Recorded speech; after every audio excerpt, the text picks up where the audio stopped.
दोस्तों, अपने YouTube channel पे आप सभी का एक बार फिर स्वागत है।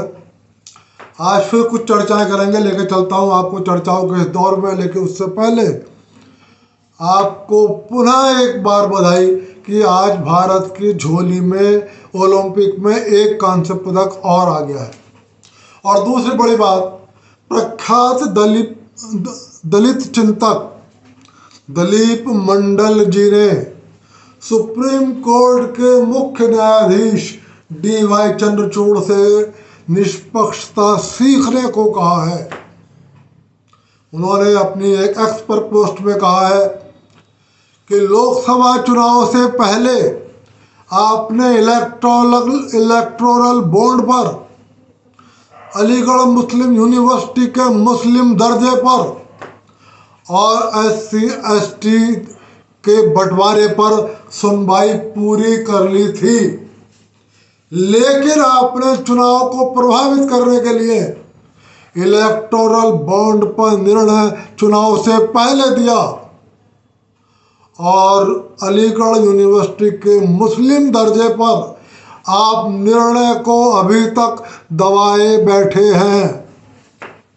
उन्होंने कहा है कि SC/ST, OBC, EWS सब अलीगढ़ यूनिवर्सिटी में एडमिशन के लिए प्रतीक्षारत हैं, लेकिन आप निर्णय को जानबूझकर राजनीतिक कारणों से दबाए बैठे हैं। उन्होंने कहा है DY चंद्रचूड़ से कि आप भारत सरकार के कर्मचारी हैं, आप भारत सरकार के खजाने से तनख्वाह लेते हैं, इसलिए आप इस पर भी निर्णय दीजिए। उन्होंने साफ साफ अपनी पोस्ट में लिखा है कि आपकी निष्पक्षता संदेह में है, आपको निष्पक्षता सीखने की जरूरत है। फिलहाल दोस्तों, एक और नई चर्चा में चलता हूं। आपने कल से कई YouTube पर देख लिया होगा, समाचारों में देखा होगा, लोकसभा में हंगामा। और हंगामा किस बात पर?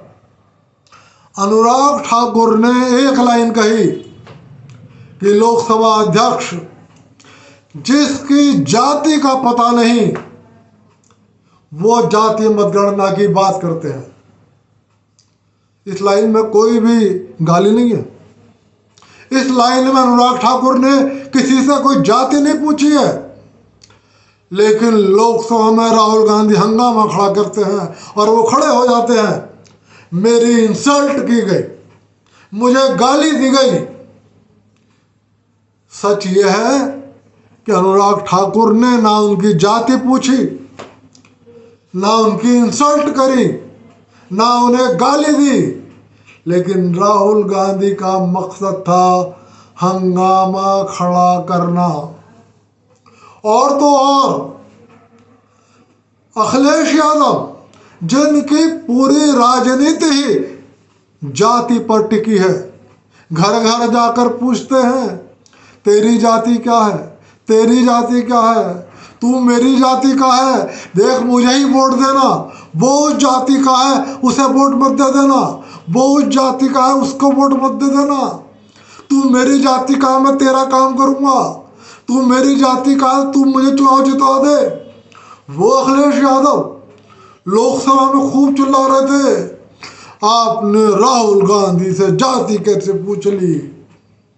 पता नहीं ऐसी कौन सी मजबूरी रही थी अखिलेश यादव के पीछे, ये तो वही जाने कि उन्हें राहुल गांधी के पक्ष में अनावश्यक खड़ा होना पड़ा। लेकिन मैं दोस्तों इससे अलग हटकर एक बात कहना चाहता हूं। राहुल गांधी से यदि जाति पूछी भी जाती है तो इसमें गलत क्या है? आप लोकसभा के पटल पर खड़े होकर कह रहे हैं कि इस देश में जातिगत जनगणना कराइए। इसका मतलब है आप 140 करोड़ लोगों की जाति पूछना चाहते हैं।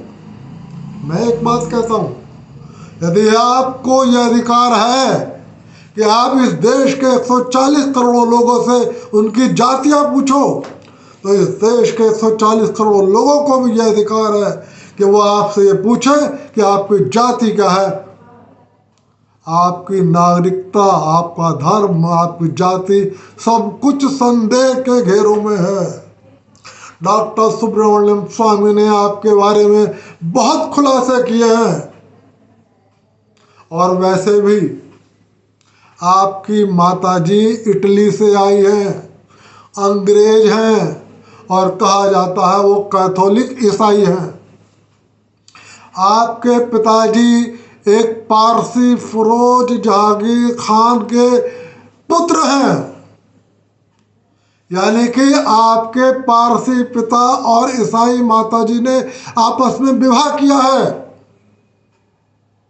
तो मैं पूरा देश ये जानना चाहता है, आप पारसी हो, आप ईसाई हो, आप हिंदू हो, कौन हो? हिंदू का तो कोई सवाल ही नहीं है, क्योंकि आपके पिता पारसी और आपकी माँ ईसाई, और मान भी लिया। तो मैं ये कहता हूँ, जब आप देश के 140 करोड़ लोगों की जाति पूछ रहे हो, तो आपको भी अपनी जाति, अपना धर्म और अपनी नागरिकता के बारे में संसद के पटल पर खड़े होकर इस देश को बताना होगा। अभी तक तो अनुराग ठाकुर ने कुछ नहीं पूछा, लेकिन मैं लोकसभा के हर सांसद से यह अपील करूंगा कि आप संसद के पटल पर खड़े होकर राजीव गांधी से पूछें, राहुल गांधी से पूछें कि आपकी नागरिकता कितने देशों की नागरिकता आपके पास है, आपका धर्म कौन सा है और आपकी जाति कौन सी है। क्यों छिपाना चाहते हो राहुल गांधी आप अपनी जाति को और अपने धर्म को? क्या आपकी जाति ने कोई ऐसा काम किया है, ऐसा बुरा काम किया है कि आपको नाम लेने में शर्म आती है? या आपकी जाति कोई ऐसी है जिसकी वजह से आपको भारत में वोट नहीं मिलेंगे? क्यों छिपाना चाहते हो आप अपने धर्म को? क्या आपको शक है कि यदि मेरा धर्म हिंदुस्तान की जनता जान जाएगी तो वो मुझसे कुछ दूरी बना लेगी? मैं फिर कह रहा हूं कि यदि आप जातिगत जनगणना पर जोर दे रहे हो, यदि आप चाहते हो तो देश की में 140 करोड़ लोगों की जाति की जनगणना हो, तो सबसे पहले राहुल गांधी आप संसद के पटल पर खड़े होकर बताओ कि आपके पास कितने देशों की नागरिकता है, आपका धर्म कौन सा है, आपकी जाति कौन सी है। ये हम सब का अधिकार है। दोगली राजनीति, दोहरी राजनीति नहीं चलेगी। आप संसद में झूठ बोलकर कि मुझे मेरी इंसल्ट करी जा रही है, मुझे गाली दी जा रही है, आप सच से भाग नहीं सकते। देश को सच आपको बताना पड़ेगा। देश के हर नागरिक का अधिकार है आपसे सच जानने का। दोस्तों, आज की चर्चा यहीं तक। कल फिर कोई हंगामा होगा, उस हंगामे को लेके आपके पास आऊँगा और आपसे फिर एक निवेदन कर रहा हूँ कि यदि यह वीडियो आपको पसंद आए, इसको लाइक कर देना और आप मेरे चैनल को सब्सक्राइब कर देना। आप सभी को मेरा बहुत बहुत नमस्कार।